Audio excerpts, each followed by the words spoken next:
Would you like to sound less formal and more natural when you speak in English? Maybe you live in the UK, but you keep getting really annoyed with people asking you where you're from. Or are you just curious about how people actually speak in modern day Britain? This video is for you. Welcome or welcome back to English with Katharine. My goal is to make life easier for you all and maybe even romanticize the process of learning English. Bet you didn't think that was possible, did you? Today I'm going to reveal some secrets about what we really say in daily life. If you watch to the end of the video, this week I have a fun fact for you all about the UK. Yay! There's no time like the present. Let's start. Number 1, expressing facts. What do we say when we want to express something true? How do we share that in a natural way? In actual fact. In actual fact. I used this only the other day in a conversation with Tom. Tom is up there.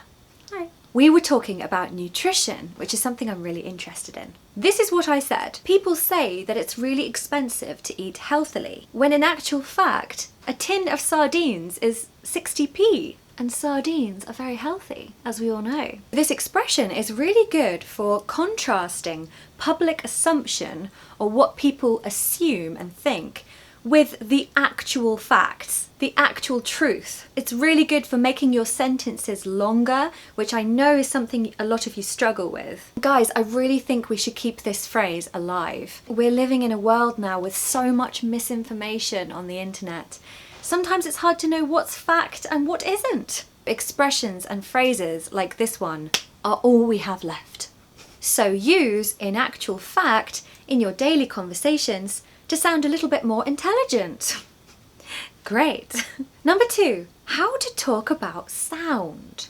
Some sounds, like lovely music, are very nice, but other sounds can be quite annoying, and you might want to express that to your fellow human beings. Oh no, Graham's got the leaf blower out again.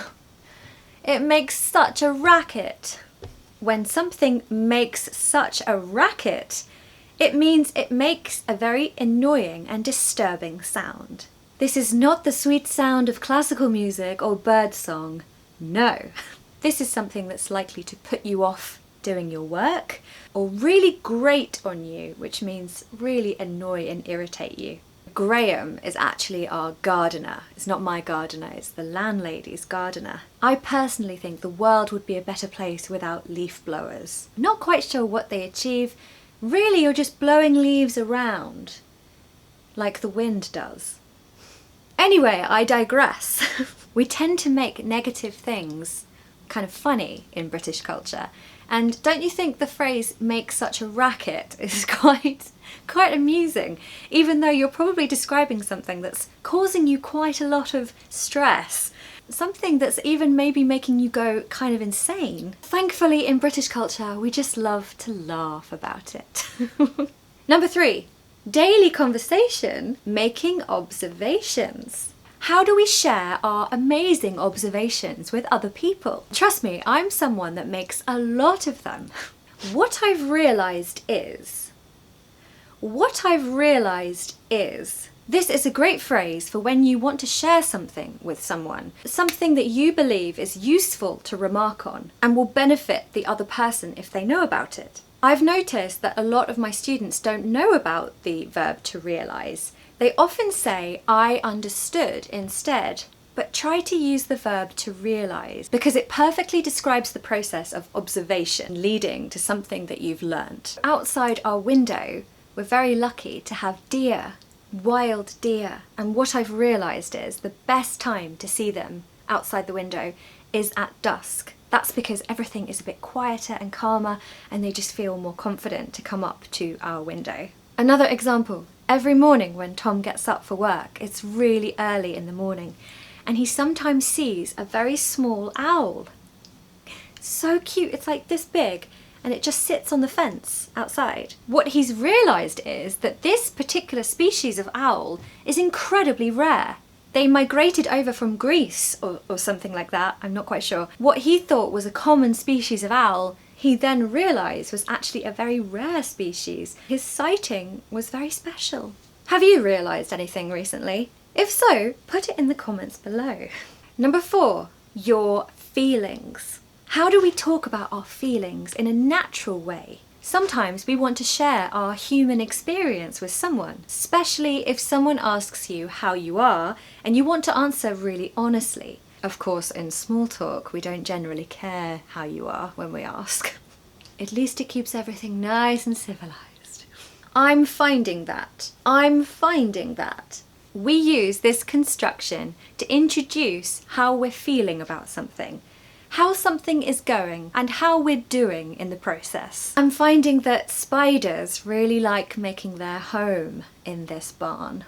They are relentless. For someone who doesn't really like spiders, I am finding this quite annoying. I'm finding this quite a struggle, actually, and I'm really looking forward to moving house. People use this in small talk as well, when they're asking about your first day at a new job, or how university is going, or how moving house is going, or some big change that you're going through. They might say, how are you finding university? How are you finding moving house? And you just answer with, I'm finding it really hard, or I'm finding it great. Number 5, daily conversation, exaggeration. Sometimes we want to give drama and effect and more excitement to a story, or even just our daily communication. How do we do that? This construction helps to introduce something that you did, something that you experienced that was really amazing or really, really bad. It depends what you're exaggerating. This is literally the best hot chocolate I have ever had in my life. It was literally the best show I've ever been to. I used this the other day when I was reminiscing with my friend from university. Do you know what reminiscing means? It means you're looking back fondly and happily to the past and remembering certain things you did with a smile. I said to her, oh my gosh, Rosie, do you remember when we had to literally go to the lecture in our pajamas? The university lecture. Because the lecturer was so boring, his voice was so monotone, that everyone just fell asleep in 2 seconds of him speaking. So everyone literally turned up to the lecture in their pajamas. Monotone is like, today we are going to learn about blah blah blah blah blah. Easy to sleep to. It's time for the fun fact about the UK, specifically London. 10 Downing Street is the address of the house where all of the prime ministers in Britain have ever lived. For the last 275 years, this house is where some of the biggest, most important decisions were made about what we were doing politically in Britain. But before all the prime ministers started living there, and before it was selected as the important address for the prime ministers, the last private occupant of this house was called Mr. Chicken. This fact is considered so important. I found it on a really official government website. It had all of these really formal facts about 10 Downing Street, and then the last one was about this man called Mr. Chicken. I hope you feel more culturally enriched after knowing this information. I know that I did. Stay tuned for another video coming very soon with more incredible facts about Britain. Thank you so much for watching. Let me know in the comments below if you found it useful. Very important feedback for me. And if you really enjoyed it, you can even click subscribe. You can also click on the thumbs up button. That would be lovely. Wishing you a wonderful week. I'll see you very soon for another video. Bye.